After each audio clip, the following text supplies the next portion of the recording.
સૂત્ર વગર સામાન્ય સમજણથી પણ આ દાખલો કરી શકાય કે તમને એક સમાંતર શ્રેણીનું ચોથું પદ આપેલું છે અને તમને એક નવમું પદ આપેલું છે. ચોથું પદ કીધું છે 18 છે, નવમું પદ કીધું છે 68 છે.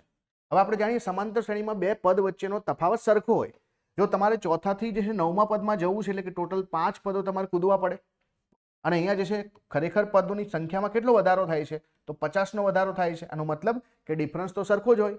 જો 5 પદ હોય છે એના વચ્ચે જે છે 50નો ડિફરન્સ છે તો એક પદ વચ્ચેનો ડિફરન્સ એટલે કે બે પદ વચ્ચેનો ડિફરન્સ 10 થાય ને, તો ડી જે છે એકચ્યુઅલીમાં 50/5 એટલે કે 10 આવે.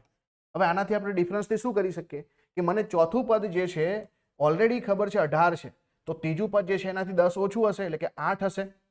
હવે જે છે એનાથી જે છે આગળનું પદ જે છે એ કેટલું હશે તો 8માંથી 10 જાય તો -2 આવશે અને પહેલું પદ અહીંયાથી મને તરત ખબર પડે કે -12 આવે.